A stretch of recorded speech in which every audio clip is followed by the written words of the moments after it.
بسم الله الرحمن الرحیم. زم ډاکټر رئیس خان ز تاسو ته خوش آمدید وایم زموږ په ویډیو سیریز کې په کومه کې چې به موږ د پاکستان په ټاپ ویپنز یا جنگي سازو سامان باندې خبرې کوو. نننۍ ویډیو د پاکستان د اټم بم یا نیوکلیر بم حواله سره ده. په دنیا کې 195 ملکونه دي خو په هغه کې صرف د 9 ملکونو سره اټامیک بم دی او پاکستان په هغه کې یو ملک دی. د نن تقریبا 90 کاله مخکې په 1956 کې پاکستان په اول ځل خپل اټامیک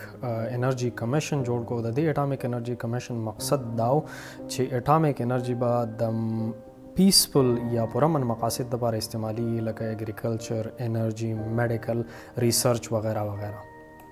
په دې اړه کې پاکستان خپل کافي ساينسدانان مختلف ملکونو ته ولېږل چې هغوی د اټامیک انرژي حواله سره علم حاصل کړي. په هغې کې یونایټډ سټیټس، یونایټډ کینګډم، آسټریا، چاینا وغیرہ دا ملکونه شامل وو. بیا په 1960 کې د پاکستان اولنی ریسرچ ریاکټر یا نیوکلیر ریاکټر راورسېدو او د دې مقصد دا و چې د پاکستان کم ساينسدانان چې دي یا پاکستان اټامیک انرژي کمیشن کې کم خلق چې دی هغه په دې ریاکټرز باندې ټرین شي او د دې مین مقصد د ساينس خدمت او په دغه ټایم کې بالکل د نیوکلیر ویپنز یا د اټم بم جوړولو هیڅ اراده نه و د پاکستان.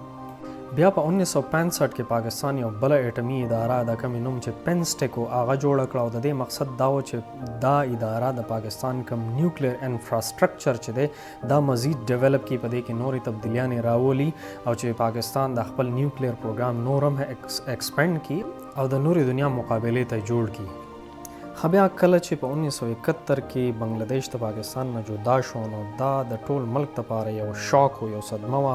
او دې صدمې د پاکستان کوم سیاسي لیډران چې دی په دې خبره مجبور کړه چې کومه نېشنل سکیورټي ده دا دوی نور هم سیریس واخلي او د خپل کم د نیوکلیر انرژي یا اټامیک کم پروګرام چې دی دا د صرف د ریسرچ مقاصد لپاره نه بلکې د سکیورټي د مقاصد لپاره هم استعمال کی. د دې وجه نه په دې دوران کې پاکستان خپل زیاتره اټامیک ساينټیسټ، خپل زیاتره مالی وسایل ټول د نیوکلیر بم یا اټامیک بم د ډیولپمنٹ لپاره ولګول.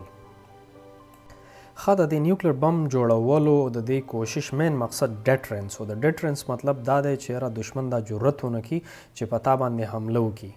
ځکه چې دشمن ته به دا کلیري چې را زما کم حریف چې دی دا اټمی قوت ته او که فرض که جنگ وینخلي نو دوانو سایډ ته به تباهي وي او دې ته د جنگ په فلسفه کې ډیټرنس ویل کیږي.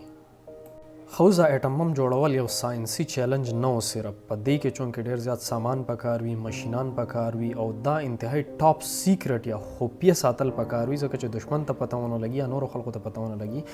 نو په دې اړه کې پاکستان یو ډیر ټاپ سیکرټ نیټورک جوړ کو چې هغه به دا کم ماشینان پکارو، کم سازو سامان پکارو د دې اټم بم جوړولو لپاره د هغې پروکیورمنټ یا د هغې خرید و فروخت یا د هغې حاصلول به کول.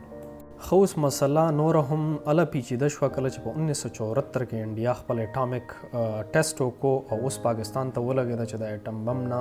بغیر څه چاره نشته او دا په هر صورتحال کې جوړول پکار دی. نو پاکستان د یورینیم انریچمنټ یا د دې بم د جوړېدو لپاره چې کم سیس پکار دی د هغې انریچمنټ یا کنسنټریټ کول ډېر په تیزۍ سره شروع کړه چې دا پروسس نور هم سپیډ اپ شي او پاکستان زر تر زره دې صلاحیت ته ورسي چې اټم بم جوړ کړي. چونکې دا اټم بم په کهوډا کې جوړېدو نو د پاکستان ټول فوکس دا و چې د دې علاقې په سیکرسي او سکیورټي باندې ټول فوکس وکړي. خو د دې اټم بم جوړولو لپاره کوم مین سیس چې پکارو هغه یورینیم و، د هغې انریچمنټ پکارو او د دې لپاره چې کم ماهر ساينسدانو د کم چې دا ایکسپرټي وه په کومه کې چې دی ډېر ماهر و هغه ډاکټر عبدالقدیر خان او ډاکټر عبدالقدیر خان ته د دې یورینیم دا انریچمنټ وسپارلی شو چې دا ستا کار دی. بل د اټم بم جوړول د یوې ورځې یا د یوې شپې کار نه دی بلکې دا یو ډېر زیات پیچیده او ډېر زیات اوږد عمل دی چې په هغې کې په کلونو تیر شي چې دا یورینیم انریچمنټ پوره شي او د اټم بم جوړولو لپاره کم یورینیم پکار دی دا پوره شي. د دې نه علاوه کومه ټیکنالوژي چې پکار ده په کم ځای کې به ته ټیسټ کې وغیره وغیره نو دا یو ډېر اوږد عمل دی او د دې سیکرسي یا دا کار خفیه ساتل د ټول نه غټ چیلنج وي. پاکستان د کافي ټایم پورې د ټولې دنیا نه د خپل کم اټامیک بم والا مشن چې و دا خفیه وساتلو. خو بیا په 1998 کې داسې چلو شو چې انډیا یو بله اټمي دماکه وکړه او اوس پاکستان ته دا ولګېده چې یاره دا خبره نوره پټه نه ده، ایسارول پکار او دنیا ته دا ښودل پکار دي چې موږ هم اټمي طاقت یو. خدا فیصله کول چې آیا د اټمي دماکه پکار ده که نه ده پکار، دا یو بل ډېر غټ ټینشن او بل غټ ډیبیټ و د پالیټیشنز ترمنځ، د سکیورټي ترمنځ وغیره وغیره چې دماکه پکار ده که نه. ځکه چې که فرض که دا پروګرام خفیه ساتي نو کیدای شي دنیا ته پته ولګي او موږ ایکسپوز شو، او که فرض کا اټمي دماکه وکړو نو د دې د وجې نه به په ملک کې ډېر زیات امن راشي او د ډیټرنس پالیسۍ باندې به عمل وکړلی شي. د ډیر ټینشن نه بعد آخرکار پاکستان د اټمي دماکې فیصله وکړه او د چاغي د بلوچستان کومه صوبه چې ده په هغې کې د چاغي په غرونو کې پاکستان خپله اټمي دماکه وکړه او دا څه پټه خبره بیا پاتې نه شوه او ټولې دنیا ته ښکاره شوه چې پاکستان اوس یو اټمي طاقت دی، یو نیوکلیر طاقت دی. د دې دماکې نه 2 ورځې فوراً بعد پاکستان یو بله اټمي دماکه وکړه او اوس په عالمي سطح باندې په دې خبره کې څه شک پاتې نه شو چې پاکستان یو مضبوط اټمي طاقت دی. ټولې دنیا ته دا میسج لاړلی او دا د پاکستان دپاره او د پاکستان د سکیورټي دپاره د عوام دپاره ډیره زیاته د فخر خبره وه. د دې ډیکلریشن نه بعد اوس د پاکستان او د انډیا ترمنځ د جنگ کومه معامله چې وه هغه اوس بدله شوه په بارډر باندې وغیره وغیره، ځکه چې اوس دواړه سټیټس نیوکلیر سټیټس وو او معمولی جګړه یا معمولی حمله د دواړو دپاره انتهایی خطرناکه ثابتېدی شوه. د یو اندازې مطابق د پاکستان سره اوس تقریبا 170 نیوکلیر یا اټامیک بم دي چې هغه د ملک د حفاظت لپاره پراته دي او اني ټایم استعمالیدی شي. د پاکستان د اټم بم دا کم سفر چې دا د یو کس کار نه و، بلکې دا د